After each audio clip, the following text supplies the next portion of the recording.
Este es el nuevo Volkswagen ID.Buzz. Si estás buscando un monovolumen eléctrico amplio, con buen maletero y libre de emisiones, posiblemente le hayas echado un ojo al Peugeot e-Rifter o al Mercedes EQT.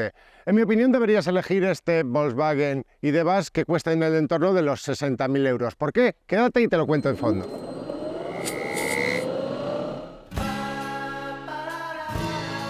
En los años 60 del siglo XX surgió el movimiento hippie. Fue la época del amor libre, de la psicodelia, de la libertad. Y un vehículo se convirtió en su símbolo, el Volkswagen Transporte.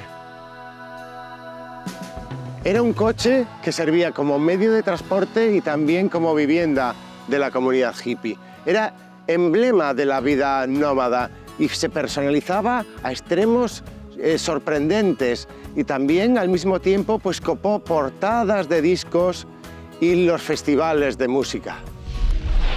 Y ahora, en pleno siglo XXI, llega al mercado la nueva Volkswagen ID.Buzz para abrir un nuevo capítulo de la saga y mirar al futuro. Tras una semana conduciéndolo, hay cosas que me han gustado muchísimo de él. Lo primero, ya lo puedes ver, tiene un estilo arrebatador. Lo segundo, tiene muchísimo espacio interior y un grandísimo maletero. Y lo tercero que me ha conquistado es su confort de marcha. Para que me entiendas, está mucho más cercano a un ID.4 que a una furgoneta comercial.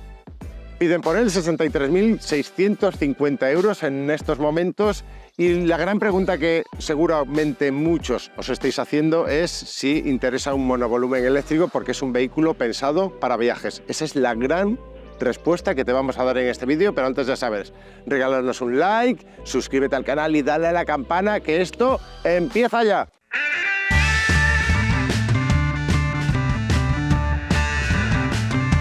Han pasado más de 70 años desde que se lanzó la mítica T1 de Volkswagen, pero la ID.Buzz, incluso 70 años después, bebe estilísticamente directamente de ella y lo han logrado sin hacer un coche exageradamente retro, simplemente con pequeños detalles. El más evidente, sin duda, lo tenemos aquí en el frontal, que es el gran logo de la marca, un logo que ha variado también a lo largo de estas décadas y ya no tiene aquella V tan marcada que tenía anteriormente, pero sin duda esto le da ese aire especial, sobre todo si eliges esta carrocería en dos colores, que es algo que le queda estupendamente porque esta parte superior en blanco pues realza ese logotipo. Ojo, es una opción que no es para nada barata, son 2.850 euros los que tienes que pagar por elegir esta carrocería de dos colores. Lo que no es en absoluto retro son los faros, ya no tiene aquellos míticos y entrañables faros redondos, sino unas ópticas muy parecidas a la de la familia ID. Pueden ser matriciales y también en ese paquete que te vende la marca pues puede ir iluminada esta franja todo longitudinalmente que atraviesa el logo. Luego los paragolpes, la verdad es que aquí son mucho más modernos, nos recuerdan mucho a lo que vimos en la Multivan y en la Caddy, un aspecto futurista y ayudan por ejemplo a canalizar el aire, tienen una función aerodinámica para ir aquí hacia las ruedas. Y cuando lo vemos ya desde el lateral, otro rasgo y otra herencia de la Multivan primigenia de la T1 es este corto voladizo. Eso le da un aire mucho más compacto a la furgoneta. Tenemos aquí también llantas de 19 pulgadas. Como puedes ver, están muy cerradas. Esto es habitual en los eléctricos también por funciones aerodinámicas y emplean unos neumáticos muy grandes porque es un coche muy pesados y también tienen bastante balón de neumático y eso condiciona ligeramente el apartado dinámico, como te contaremos luego más tarde. Le queda genial todo este tono bicolor y los pilares en negro que hacen que toda esta parte sea pues muchísimo más elegante. Y una cosa muy chula de las carrocerías bicolor es que el raíl que oculta la puerta, por donde se mueve esta puerta corredera, como puedes ver, pues queda aquí perfectamente oculto y no se ve apenas nada. Parece muy grande, pero se queda en 4,71 metros de longitud. Es más corta, para que te hagas una idea, que un Volkswagen Passat Variant. Su pantalla sí que es muy larga, de 2,99 metros prácticamente. Y también es bastante alta, se va al 1,93 m, pero es menos alta que una T6 y también es más ancha, se va al 1,99 m. Comparada con otras furgonetas, la ID.Buzz es algo más corta que un Peugeot de Rifter de carrocería larga, pero ojo, que este año se pone a la venta una variante con distancia entre ejes alargada, la ID.Buzz Long Wheelbase, que mide 4,96, casi como una multivan. Y existe también una variante profesional, la ID.Buzz Cargo, sin cristales traseros, con 2 o 3 plazas delanteras. Si echamos un vistazo a la zaga, el ID.Buzz se distingue de la multivan por unos grupos ópticos traseros LED mucho más finos, dispuestos en horizontal y unidos por una tira de LED. En la parte superior tiene un pequeño alerón que le queda muy bien, y en la baja el paragolpes sobresale bastante para proteger de golpes al portón, donde aparece el logo de la marca y el nombre del modelo. Al interior del Volkswagen ID.Buzz se accede bastante bien, tenemos unas puertas que dejan mucho espacio y no hay que escalar como ocurre en las furgonetas, además tenemos un pequeño peldaño que ayuda a esa función. Y luego aquí dentro pues nos encontramos pues con el ambiente pues clásico de la familia ID.Buzz y eso se traduce en muchísimo minimalismo, hay muy poquitas cosas y la misma tecnología que tenemos en el resto de la familia. En medio de salpicadero tenemos una pantalla de 10 pulgadas. En un habitáculo tan ancho parece pequeña y puede que a algunos conductores les quede algo alejada. La estructura de menús es muy sencilla y ha mejorado algo su fluidez, pero por primera vez se nos ha quedado colgado el sistema en medio de un viaje. Peca también de que aglutina muchas funciones y para cambiar temperatura o volumen, que son operaciones muy habituales, hay que usar una zona táctil debajo, que es muy imprecisa y está sin iluminar. Aunque parezca pequeña, esa pantalla del sistema multimedia es la mayor de sus alternativas. Ojo, porque solamente la Rifter y la Proace Electric alcanzan las 8 pulgadas. No incluye navegador de serie, es opcional y en un eléctrico es algo que puede ser muy útil y tiene cámara de visión posterior, pero la visión periférica también exige pasar por caja.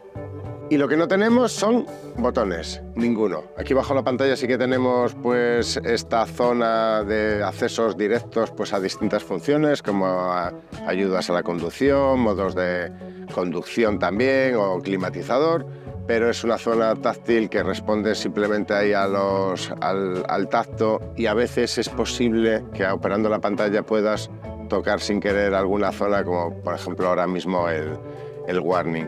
Y lo que tampoco me gustan, ya lo criticamos ya desde la prueba del Volkswagen Golf hace ya bastante tiempo, es toda esta zona táctil aquí a la izquierda para operar las luces. Es unos mandos táctiles que responden un poco al uso, pero tienes que desviar la vista para saber cómo y cuándo están las luces puestas. En el volante tenemos mandos, son también unas zonas táctiles que bueno, va mejorando un pelín, pero sí que tenemos aquí algún tipo de problema alguna vez al operarlo. Yo soy más de mandos físicos y a través del aro del volante, que no es perfectamente redondo, sí que tenemos una pequeña pantalla de instrumentación, son 5,3 pulgadas y nos ofrece pues la información habitual en este tipo, pues a la velocidad a la que vamos, la autonomía que nos queda, datos de viaje, de navegación si contamos con el navegador y cómo están funcionando los asistentes a la conducción. Eso sí, es cero personalizable. Y aquí en este mando satélite tenemos el selector del cambio que es muy sencillo y muy fácil de operar. Hacia adelante tenemos la D, hacia atrás marcha atrás y aquí la P y para cuando estamos aparcados. En cuanto a calidades, la verdad es que me ha gustado mucho la combinación de colores de esta unidad. No hay materiales blandos, salvo en el reposabrazos de las puertas, pero es un ambiente muy agradable, con plásticos claros combinados con zonas en azul. El salpicadero emplea una moldura que imita a madera o aluminio. Son de plástico, pero el tacto es muy bueno y la apariencia mejor. Y en cuanto a los asientos, tienen el mismo patrón de colores que el resto de la furgoneta, en azul y blanco. La verdad es que son muy bonitos y son bastante cómodos. Integran este par de reposabrazos pues, que van muy bien cuando estás realizando un viaje largo.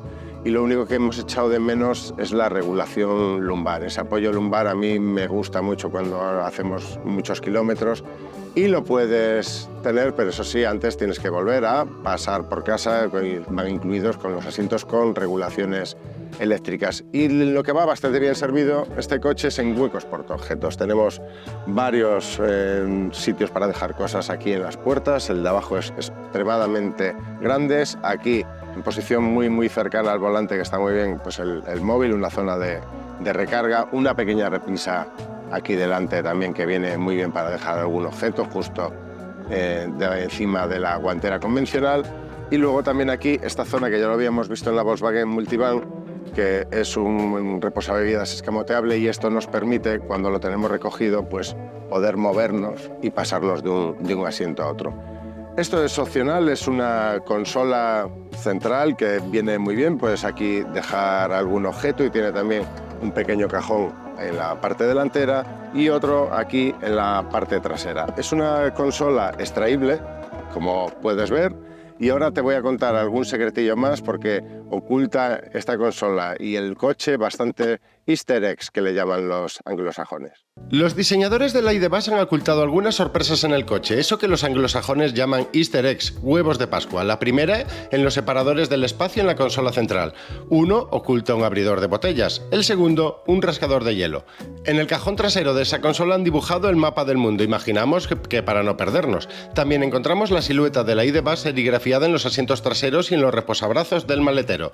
Y hay una correa en la segunda fila de asientos idéntica a la que montaba el Beetle en 1939, aunque en una posición muy poco práctica. Llamativo el smile en la puerta que oculta el tornillo para desmontar los paneles, y también el ID.Buzz y el paraguas en la luneta traseras, junto al limpiaparabrisas. Al maletero se accede a través de este portón eléctrico que es, curiosamente, de serie. Y tenemos aquí un espacio enorme, son 1.121 litros de capacidad. Y no solo eso, sino que el borde de carga está muy bajo y eso nos facilitará meter enseres pesados pues muy sencillamente.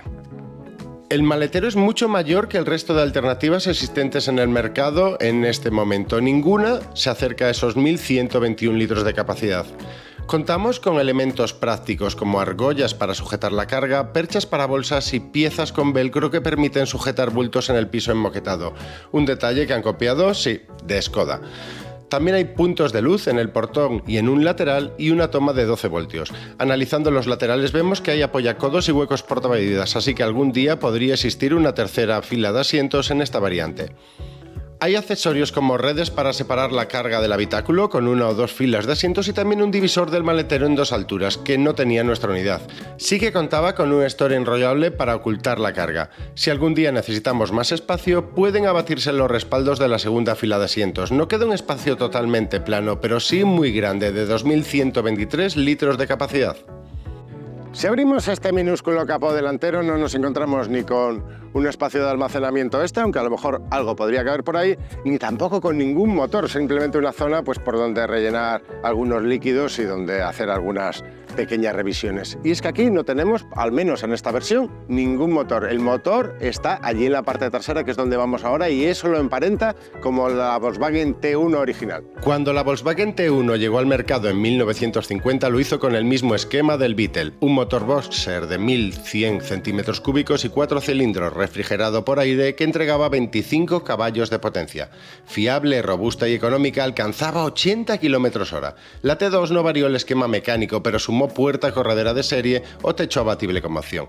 Hasta 1990 el motor fue siempre atrás. Con la Transporter T4 el motor pasó adelante para ofrecer más espacio interior. Un esquema que mantuvieron la T6.1 o incluso la Multivan T7 híbrida que probamos en el canal. Ahora en 2023 se vuelve al motor en posición trasera, pero ya se ha confirmado una ID.Buzz GTX con tracción total, que tendrá dos motores eléctricos, uno por eje. Aquellas primeras generaciones del transporte tenían aquí unas tomas de refrigeración para sus motores Boxers que estaban aquí metidos detrás.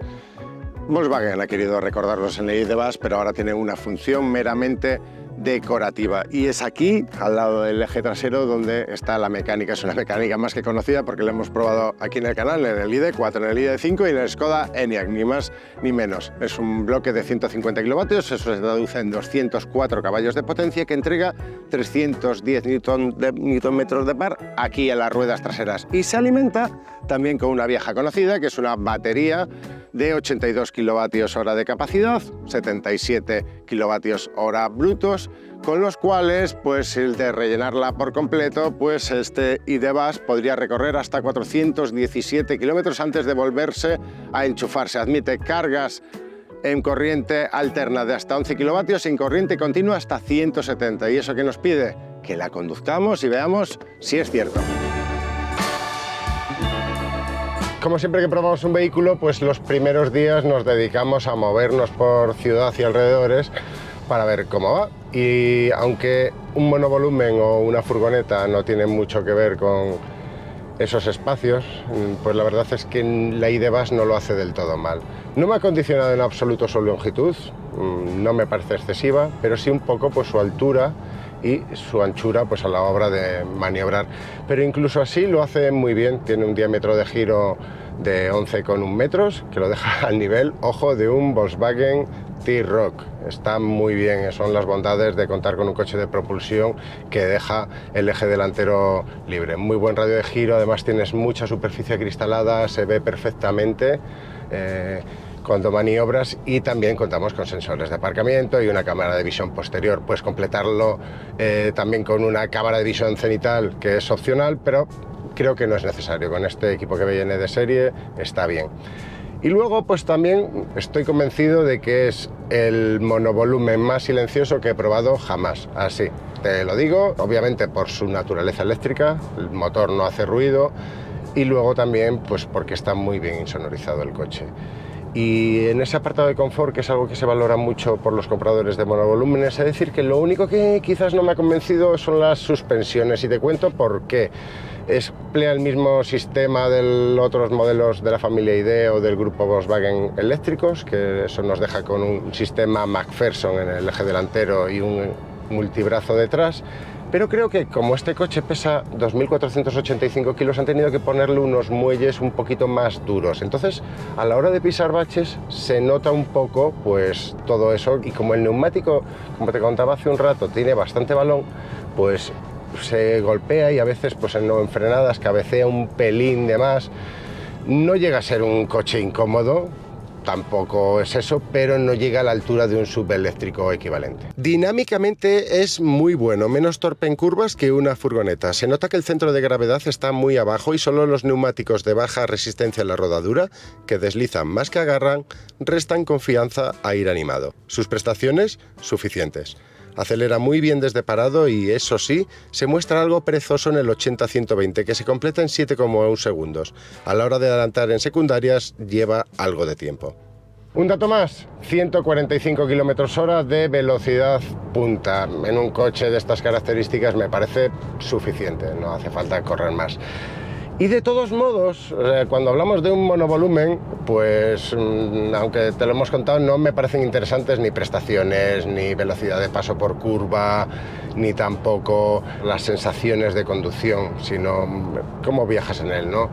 Y en el caso de un coche con mecánica exclusivamente eléctrica, más. Entonces, ¿qué hemos hecho? Pues sabiendo que habíamos probado la T6.1, la multivan, viajando a Galicia, la multivan híbrida enchufable T7 viajando a Galicia, pues hemos cogido la ID. Buzz y nos hemos viajado a Galicia. 1.200 kilómetros en 2 días, de los cuales 900 por autovía. Sí, le echamos agallas y aquí vamos a contarte toda la verdad. Queríamos salir con un 100% de batería, pero el cargador de mi calle no estaba operativo y cargando en el Mercadona pudimos comenzar el viaje al 90%. Indicaba el coche 454 kilómetros de autonomía. No usamos la AP6 para evitar el peaje y ver mejor el comportamiento en carreteras secundarias. Primera parada en El Raso, Villalpando, a 235 kilómetros del punto de partida. Todavía llegamos con un 26% de batería en el coche. Tomamos un café y un pincho de tortilla y volvimos a recargar hasta el 91% en 35 minutos. Era un cargador de Thunder de 180 kilovatios de potencia que me sirvió más o menos a la mitad de velocidad.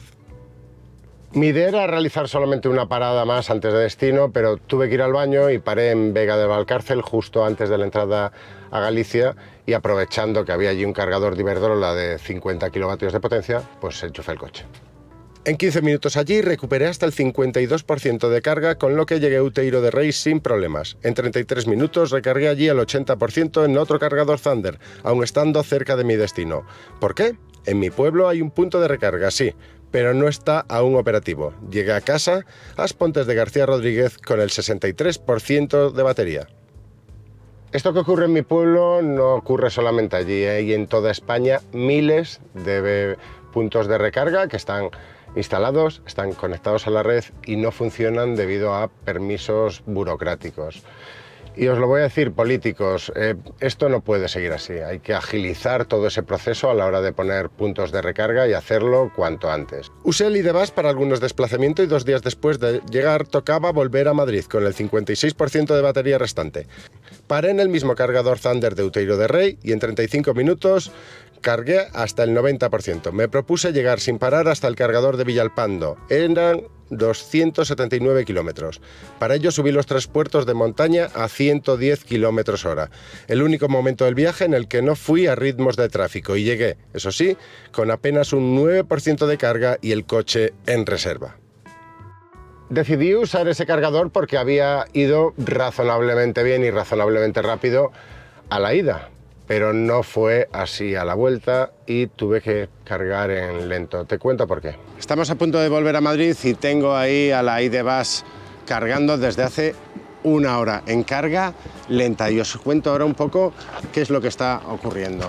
Tenemos aquí 2 cargadores lentos, 2 vamos a decir normales de 50 kilovatios y 2 rápidos de 180. De los 2 normales, vamos a decir, hay uno ocupado y otro que no funciona. Y yo, pues claro, quería hacer mi carga rápida, como está haciendo ese Ioniq 5, pero el cargador me ha empezado a dar problemas. ¿Qué ha ocurrido? Que esta mañana han cargado un montón de coches y aquella caja azul que está allí, pues no ha descargado, es una gran batería y se ha descargado por completo. Entonces, pues ahora mismo estamos tomando la electricidad de la red y no llega a suministrar por completo a 3 vehículos, con lo cual, para no perder el tiempo, estoy cargando yo aquí de manera lenta. En 1 hora he recuperado ni un 10% de batería y esperando a que el compañero del Ioniq 5 acabe de cargar para pasarme yo ahí y poder cargar un poco más rápido y llegar a destino. Estas son las bondades y los problemas que nos encontramos muchas veces cuando realizamos un viaje con un coche eléctrico. Después de 2 horas, sí, 2 horas, logré salir de allí con el 90% de carga y llegar a Madrid. Ese retraso implicó pillar el atasco y completar un viaje de 5 horas y media en algo más de 8 horas y media. ¿Se puede viajar en un eléctrico? Sí, pero necesitamos, sin duda, una infraestructura de carga mucho mayor y mucho más fiable. En esta ocasión le tocó a Thunder, pero ocurre con todas las redes y deberían cobrarte por la velocidad a la que cargas, no a la que anuncia el cargador. Porque sí. Hablemos de dinero, porque es muy importante en el caso de un coche eléctrico. Para hacerlo más sencillo, vamos a olvidarnos de la carga que tenía al principio y de la cantidad de carga con la que llegué a Madrid al final del viaje. Y resulta que me gasté en esos 1.200 kilómetros de recorrido 117,61 euros. Es una cifra que sale en los 100 kilómetros a 9,8 euros. ¿Es barato? ¿Es caro? Pues mira, si tienes, hemos calculado con el diésel a 1,5 euros el litro, en estos momentos está incluso un pelín por debajo de esa cifra cuando estoy grabando este vídeo. Y entonces, si tienes un coche diésel que gaste 6,6 litros a los 100, te va a costar más o menos lo mismo y además sin demoras. Te lo dijimos, te íbamos a contar toda la verdad. Una recarga en casa sí que es cierto que es muchísimo más económica. Usar una red de recarga rápida en un viaje sale a un precio más o menos igual que un coche de combustión en estos momentos. Y un dato más antes de irnos con las conclusiones, porque no te he hablado del consumo. En estos momentos llevo 1.467 kilómetros, todavía le haré unos pocos más antes de devolverlo, y la cifra que me pone es de 20,9 kilovatios hora a los 100, teniendo en cuenta que de esos 1.500 kilómetros, redondeando, he hecho gran parte en viaje, me parece una cifra excelente. No te voy a mentir, esta vez he viajado solo por una razón, no quería que hubiese problemas de recarga como ha habido y hacérselo sufrir a mi familia. Entonces, ten en cuenta que si viajas cargado, si el clima no es tan benigno como en estos momentos y hace mucho frío o la orografía es todavía más complicada que un viaje de Madrid a Galicia, pues puede que te muevas en autovía en cifras del entorno de 25-26 kilovatios hora a los 100 kilómetros. De todos modos, para un coche que tiene una superficie frontal de casi 4 metros cuadrados, me parece una cifra muy buena. Ahora sí, vamos a las conclusiones. Cuando lo presentó, Volkswagen dijo que la ID.Bus es un vehículo que está llamado a crear una categoría en sí mismo. Y hemos analizado el mercado y hoy por hoy creemos que tienen razón. No hay un solo monovolumen eléctrico a la venta que despierte tantas pasiones con un diseño tan conseguido, tan simpático y que te paren por él para preguntarte pues cuánto cuesta, si se lo dejas ver por dentro y demás. Tiene además pues una potencia más que suficiente para mover el coche y una batería pues bastante capaz para hacer viajes. Eso sí, tienes que planificar, tienes también que armarte de paciencia y usar bien tu móvil por si tienes algún problema, como nos ha ocurrido a la hora de cargar el vehículo. Y eso tiene muy poco de hippie, muy poco que ver con el espíritu de esta furgoneta original, que era el de cogerla y perderte por ahí sin preocuparte de todo. No, has de preocuparte porque tengas carga, porque si no vas a tener problemas. Ya ha anunciado Volkswagen que van a llegar versiones mucho más potentes, no creemos que sean necesarias, pero bueno, ahí van a estar, incluso con tracción total. Han anunciado también con mayores capacidades de batería y también mucho más grande para quien necesite más espacio, incluso camperizarla. Luego, eso sí que les pedimos que esas versiones nuevas pues mejoren algunos aspectos que no nos han gustado de este vehículo. El primero de esos aspectos que no nos ha convencido es su sistema multimedia, que deberían pulir, y también pues esa ergonomía de los botones, sobre todo el mando de las luces, no nos gustan absolutamente nada. El segundo aspecto es la modularidad. Yo quiero, cuando me compro un monovolumen, poder jugar con el espacio, poder quitarle los asientos si un día lo necesito, poder moverlos, girar los asientos delanteros. Por favor, traed eso a esta ID.Buzz Volkswagen. Y el tercer aspecto que no nos ha convencido pues es sin duda el precio, porque tiene un precio de partida que lo puedes ver que medio tal, pero luego hay algunas carencias de equipamiento, como puede ser el caso de un navegador, que en caso de un vehículo eléctrico pues yo quiero saber hasta dónde puedo llegar con la batería, y eso pues yo personalmente lo he echado de menos. Es mucho más caro que sus alternativas, que eso sí, no son tan amplias ni tan potentes ni tienen tanta capacidad de batería para afrontar un viaje, porque no cargan tan rápido. Lo mismo, tienen razón, y este modelo es un segmento en sí mismo. Es cierto que no son precios accesibles, sobre todo para el mundo hippie, porque ellos se compraban la T1 porque era uno de los vehículos más económicos del mercado. Puedes, de todos modos, echar un vistazo a la sección de coches nuevos de coches.com, porque ahí tendrás pues este modelo con muy buenas ofertas y que rebajan esa tarifa ligeramente. También, pues si lo tuyo son modelos de combustión, también contamos con ellos, tanto nuevos como de segunda mano. Y por supuesto, herramientas de financiación que te ayudarán a pagar mucho más cómodamente este coche o aquel que busques más cómodamente mes a mes. Y poco más. Si has llegado hasta aquí, pues muchísimas gracias por ver el vídeo hasta el final. Regálanos un like, que de verdad nos viene muy bien. Suscríbete al canal para estar al día de todas las novedades y dale esa campana, porque así YouTube te avisará cada vez que subamos un contenido en vídeo. ¡Hasta pronto, amigos! ¡Paz!